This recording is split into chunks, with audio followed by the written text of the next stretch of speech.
Top 3 photos with disturbing backstories. We are back, ladies and gentlemen, with Mr. Ballin. Again, appreciate you guys coming over, watching these videos, sharing these videos. Make sure you subscribe to his channel. This brother is incredible. This thumbnail is insane.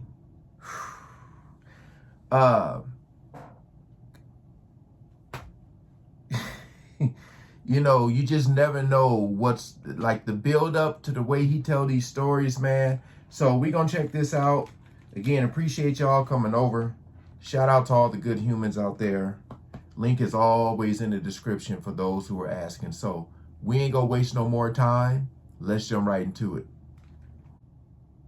Today, I'm going to share 3 progressively more disturbing stories, and at the end of each of them, I'm going to share the photo that is famously associated with them. But before we get into today's stories, if you're a fan of the strange, dark, and mysterious delivered in story format, then you've come to the right place because that's all we do, and we upload 2 or 3 times every week. So if that's of interest to you, please become a surgeon at the hospital located closest to where the like button lives, and then eventually, when the like button goes in for very minor outpatient surgery, accidentally perform a craniectomy on them. Also, please subscribe to our channel and turn on all notifications so you don't miss any of our weekly uploads. All right, let's get into today's stories.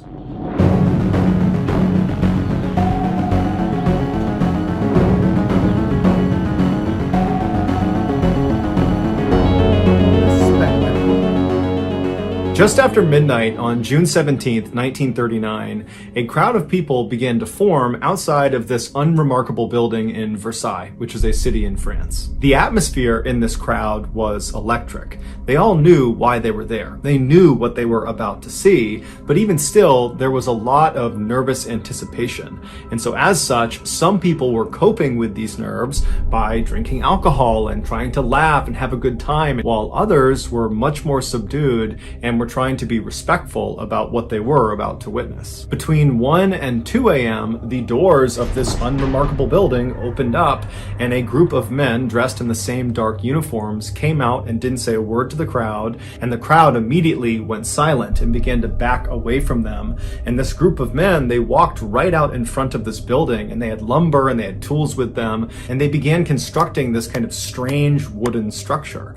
And so the crowd, they wanted to get up close to see what these guys were doing, but at the same time, they didn't want to get too close. And so as the crowd formed a sort of half moon around these men that were doing the constructing were moving so seamlessly, like all of them had built this structure dozens of times before, and it was just muscle memory. And so by about 3 a.m., this structure was built, and they placed this large basket next to the structure, and then these men packed up their tools and the remaining pieces of lumber, and they turned around and they went right back inside the doors into the building and were gone. At this point, the crowd had become quite sizable outside of this building, and they were growing kind of restless because they knew now that this structure was built that the next time those doors open, the show is really going to start. This spectacle they are all there for, it's about to happen. And the crowd all knew that this event couldn't happen if the sun was up, because if the sun was up and the area was well lit, the press would be able to take pictures and film it,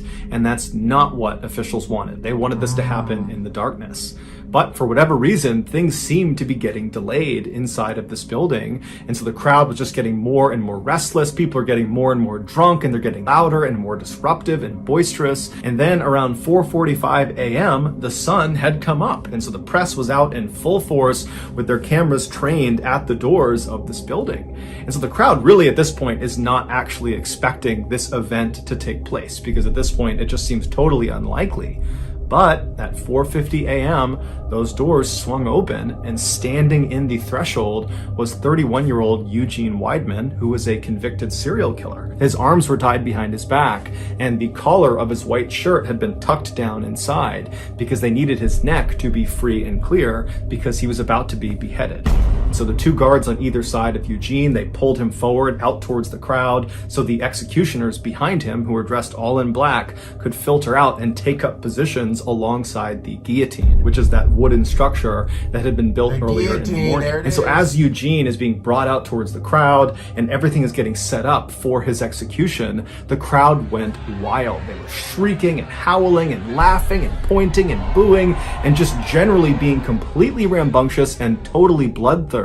Eugene kept his head down. He did not want to look at the crowd and he did not want to look at the guillotine. And so eventually the two guards turned him and walked him directly towards the base of the guillotine, at which point the executioners that had taken up their positions around this device, they grabbed him and slid him forward so he was on his stomach on top of this wooden platform, the guillotine, and they slid him forward until his head poked through this opening at the very far end, at which point his neck was positioned right under this huge blade that was dangling right above him, and his head was positioned over a metal bucket on the ground, which he would be looking directly at. At this point, the crowd was at a fever pitch, and one of the executioners pulled a lever, the blade came soaring down, and it removed his head fell into the bin, and the executioners pushed his torso into the basket that had been placed out there earlier, and then the executioners and the prison guards, they gathered up Eugene's body parts and went right back inside of the building, which was a prison. At this point, the crowd was cheering and going wild, and they ran up and began dabbing their scarves and their handkerchiefs in Eugene's blood, which was on the ground, as a sort of souvenir from having been at this execution. And of course, because the sun had been out for this entire spectacle,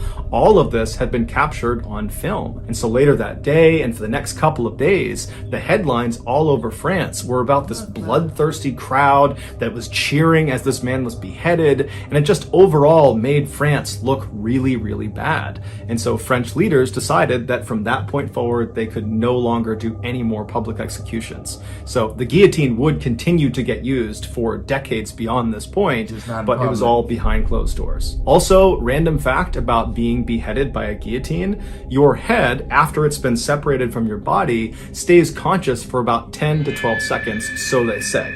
And apparently there's been lots of cases where the executioner, after the condemned has had their head removed, will yell the name of the person who has just had their head removed, and that person's head will look over at the person calling to them and will blink or try to mouth words for several seconds before the lack of oxygen kills the brain and then the head is no longer conscious. Here are some of the more notable pictures that were used in the media from Eugene Weidmann's execution.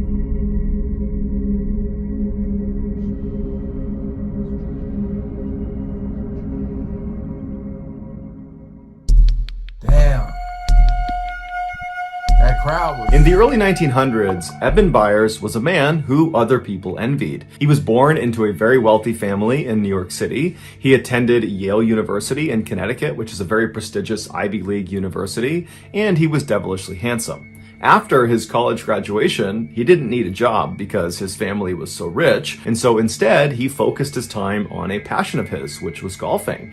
And in time, he became this world-class golfer, going so far as to win the 1906 U.S. Amateur Tournament, which is the biggest amateur golf tournament in the world that most of the winners go on to become professional golfers.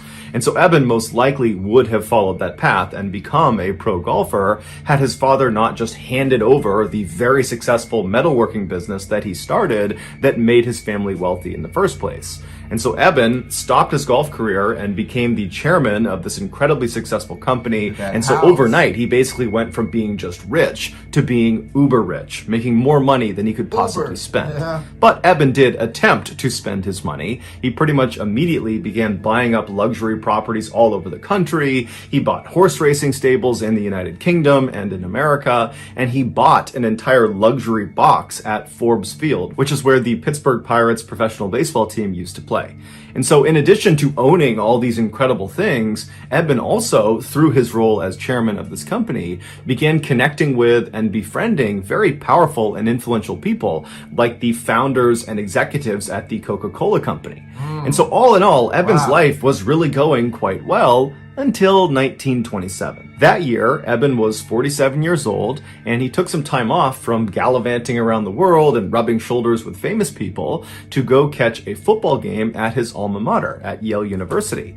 So he hops on a train, he rides to Connecticut, he watches this game, and then afterwards he gets back on the train to head back to Pittsburgh. And this is a very long ride. It's over 12 hours long. And so Eben naturally bought a first-class ticket, and so he was inside of a train car that had bunk beds for passengers to sleep on during the ride.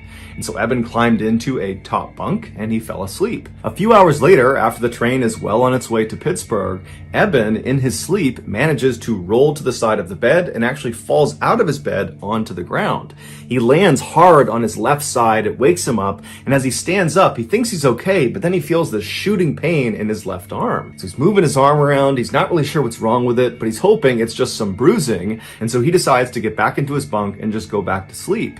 And so he manages to fall asleep despite the pain, and then when they roll into the station in Pittsburgh several hours later, he wakes up and right away he feels that pain in his left arm. And so after getting off the train and going back to his house and Hey man, whoever picks the music for this brother, or if he does it himself, it is so eerie, man. I feel like I'm in a movie theater right now. You know what I mean? It's so eerie. off his luggage, he went right to his physical therapist's office to ask him if there was anything he could do to help with the pain in his arm. And so the physical therapist examines Eben's shoulder and determines that, there's no structural damage to his arm, but obviously Eben is in pain. And so he says, look, there's a new product that came online that's quite expensive, but since you're a man of means, maybe it's something you want to consider. It's called Radithor, and it's supposed to dull aches and pains, and it's supposed to give you this huge boost of energy. And so, maybe you want to try that. That sounds so crazy. Eben was really excited at the notion of taking this new health tonic and said, yeah, let's do it. And so his physical therapist wrote him a prescription for Radithor. Eben took the prescription and he went to the drugstore. He picked up a half-ounce bottle of this liquid. He went back to his house and, as prescribed, he drank a very small spoonful of this liquid. And right away, he felt this surge of energy. The pain in his arm started to fade. All the things this health tonic claimed to be able to do, it was doing. And so over the next couple of days, Eben very diligently every day took the prescribed amount, a very small spoonful of this Radithor, and every day he felt better and better and better. Not just the pain in his arm, but overall he felt happier, he felt fitter, he felt alive, and he was attributing all those feelings to this miracle tonic. And so he began taking more and more of this tonic, well beyond what was prescribed, to the point where he was drinking 3 full bottles of Radithor every single day. And so for years he did this, and it was all going great until his jaw fell off. Literally, in 1931, one day, his lower jaw just separated from his skull and went slack. And so the reason this happened was because Radithor was actually just radioactive water. In the early 1900s, the radioactive element radium was believed to have highly curative properties with no side effects. And so naturally, at the time, dozens of health products were created with radium being their main ingredient. And Radithor was one of those products. It was literally just water and radium. And so after consuming over 1,400 bottles of Radithor over a 3-year period, Eben's body was finally just starting to disintegrate from the inside out. After he had his jaw surgically removed, along with large portions of his upper jaw, the rest of his body also just began to crumble. And so by the end of 1931, when his story was making headlines all around the world about the dangers of Radithor and really more specifically the dangers of radium, Eben had become completely bedridden and his skull was now beginning to disintegrate. There were holes forming all over his skull that were exposing portions of his brain. And so by 1932, Eben was dead. Eben was buried in Pittsburgh, and he was buried inside of a lead-lined coffin that was designed to absorb any of the radiation emitting from his bones. And then 30 years after he was buried, so in 1965, scientists actually exhumed his skeleton to see if it was still emitting radiation. And they determined it was still emitting the same levels of radiation as when he died. And they actually would ultimately figure out that radium, this radioactive element, has a half-life of 1,600 years. So what that means is Eben's body will remain highly radioactive for centuries. Here is a picture of Eben with his jaw surgically removed. It was taken shortly before he passed away.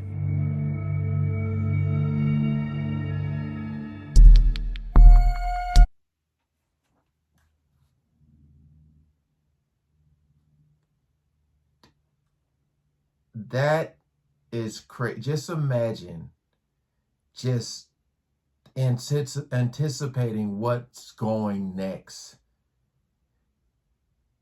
Like, if he's just sitting there, it's one thing to have like some pain in your jaw. But if you're just sitting there talking to somebody, yeah, man, you know, I did, and it just like, what the hell? Oh, that's crazy. That one was crazy. There is still some debate about what exactly happened in this story that I'm about to share with you. And so for transparency, in this video, I am going to rely on the narrative that was presented in court by the defendant. And so with that in mind, here we go. On the afternoon of December 3rd, 2012, a freelance photographer working for the New York Post newspaper named Umar Abbasi was walking down the stairs of the 49th Street subway station in New York City. This very busy station is located only a few blocks away from the very famous Times Square. And so after Umar made his way down to this underground subway station, he walked over to one of the big automated kiosks that looks like an ATM, and he purchased a subway ticket. And then with his ticket, he walked over to the turnstiles. He slid his ticket through the slot, pushed past the turnstiles, and was now standing out on the actual train platform. And from where Umar was standing, this platform basically was like a huge sidewalk that stretched all the way to his right a couple hundred feet and all the way to his left a couple hundred feet. And in front of this platform were the actual tracks down below, because the train, when it came out of the tunnel, it would actually come right up alongside this platform with almost no clearance between the platform and the train. As such, the leading edge of the platform, basically the lip of the train platform that's closest to the train tracks, has this big yellow line painted all across it to keep commuters from standing too close to the edge, because if a train came... Oh, we not about to go there. We not about to go there, man. Oh, no. through, they could actually get hit by the train. And so as Umar is standing on this platform and he's looking left and right, it's totally crowded with people and they're all kind of tucked back against the wall away from this yellow line. And so Umar decides he's going to turn right and wait at the right end of the platform, just because he saw down at the far end there appeared to be a gap in people and he figured he could stand right there. And so Umar begins navigating past all of these people on the right side of the platform, and for the most part everyone he is passing either has their head buried in their phone or they're listening to music, or both. Because the thing about riding trains, especially trains in busy cities, is none of the commuters want to talk to anybody else. They want to be completely left alone. And so as Umar is walking, everyone was basically doing that. But at some point, he did pass two people that were engaged in a pretty heated conversation. Umar had no idea what they were arguing about, or if they were even arguing at all. He didn't know who these people were, but he took mental note of the fact that two men were kind of bickering with each other. And so he walked past them, didn't give it much of a second thought, and he arrived at a gap in the gaggle of people waiting for the train. And there he just stood well back of the yellow line, where he pulled out his camera. See, that's what I'm talking about. The brother just said a gap in the gaggle of people. Who uses words like that? But I'm picturing what he's saying. I ain't never heard gaggle in my life. That's what I'm saying, how this brother be talking. Didn't give it much of a second thought, and he arrived at a gap in the gaggle of people waiting for the train. And there he just stood well back of the yellow line, where he pulled out his camera and began clicking through the images he had taken earlier in the day at an earlier photo shoot. And so as he's clicking through these pictures, he starts to notice that those two men who had been bickering before are now straight up yelling at each other. They're screaming obscenities at each other. It's not clear who's fighting about what or who was the aggressor, but it's very obvious that at this point point, they're fighting. And so Umar looked away from his camera and looked left down the platform towards these two guys. And so these two guys are about 100 to 125 feet away from him. And all the people that were standing in the vicinity of these two men are beginning to migrate away from them. They just don't want anything to do with them. Because the thing about being in subways, especially in cities like New York, is there's lots of people that go down into these train stations that are inebriated or mentally unstable. Right. And so very strange and bad behavior is just kind of a normal thing, and people tend to just kind of ignore it. And so that's what's happening. People are kind of walking away from these two fighting men, doing their best to pretend it's not happening. And so Umar spent a couple more seconds staring down the platform at these two men, but eventually just shrugged and thought, you know what, whatever problems they have, they're not mine. And so Umar went back to his camera and continued to click through his pictures when all of a sudden he hears a scream coming from the left side of the platform. But it was not a scream that sounded like it came from either of these two men. And so Umar looked up from his camera and looked left down the platform, and now he just sees chaos. It's people running away from these two men. People are running to get away from whatever is happening around them. And so Umar's thinking these men must have come to blows and they're now fighting actively, physically with each other. But when finally the crowd kind of cleared for a second, he saw a woman pointing down at the train tracks right in front of where those two men had been standing. And so Umar looks at the woman and he follows her finger down onto the tracks, and he sees there is now a man, one of the two men who had been fighting, laying face down on the train tracks. And then, to Umar's horror, he looks up down the tunnel where the train would come out of, and he sees the headlights of the train. It is now coming into the station. And so Umar starts running down the platform to try to get to this man to pull him out of the tracks. And as he's running, he pulls out his camera and he turns the flash on and he holds the shutter down and he aims it at the train conductor to hope the flashing of his camera will alert the train conductor to put on the emergency brake and stop the train before he hits this guy down on the tracks. And so as Umar is running, trying to signal this train conductor, the man down on the tracks tries to stand up, and Umar sees he's really struggling to stand, and when he finally gets up, he turns and he grabs the edge of the platform and he tries to pull himself up and out of the tracks, but he doesn't have the strength or the coordination. And as Umar is getting closer and closer, I'm just thinking of all the people that were right there. And they kind of ran away, but they know that he needs help. And I know a lot of people are probably watching, you know, like, damn, help the brother. Still too far away to help, he sees that this guy down on the tracks is not going to be able to get out of there before the train hits him. And so Umar finally comes to a stop and he watches as this man down on the tracks lets go of the lip of this platform and just turns and faces the train like he knows what's about to happen. Damn. And then seconds later, the train, although it did try to stop, impacted this man and killed him instantly. The man's name was Kai Sakhan, and he was 58 years old. When the police finally showed up, they arrested the other man who Han had been fighting with. He was a 30-year-old named Naeem Davis, and Davis would actually tell police that he had been fighting with Han and he had pushed him onto the tracks, but it was in self-defense. However, that self-defense story didn't stop him from being charged with murder. While Davis sat in jail waiting for his trial, the media and the public at large had already come to the conclusion that Davis was guilty. And this was due in large part to a particular picture. As Umar was running down the platform, holding up his camera, holding the flash down, trying to flag the train conductor to get him to stop, Umar was also taking dozens and dozens of pictures. And those pictures were of Han right before he was struck by the train. And so after Umar ultimately discovered he had taken these pictures, he gave them to his employer, the New York Post newspaper, and the day after the incident, they ran on the front page a picture of Han right before he's about to be killed with the headline, "Doomed." And so once the public saw this picture, nobody could believe that Davis was anything other than a cold-blooded killer for pushing this poor innocent man onto the tracks. But as it would turn out, nearly 5 years later, when Davis did finally get his trial, he was acquitted of all charges because it turned out Han was very drunk and had picked a fight with Davis, and Davis was filmed on more than one occasion on the platform trying to get Han to leave him alone.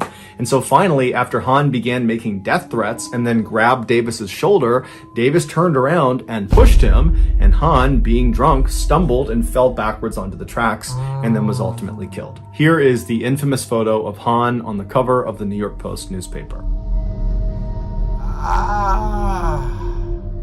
So that's going to do it, guys. If you found the secret in today's episode, let us know in the comments section.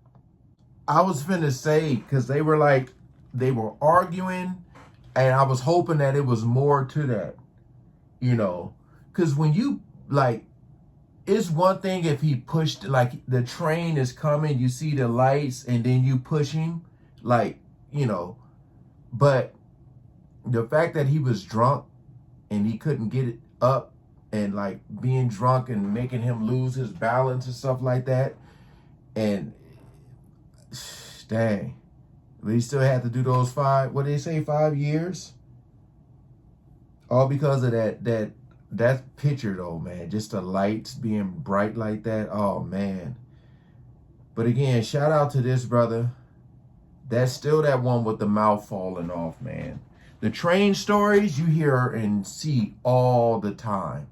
All the time. I ain't never heard about nobody mouth falling off like that. My goodness. But all right, again, make sure you guys are subscribed to this brother. Appreciate y'all coming over and watching. Peace out.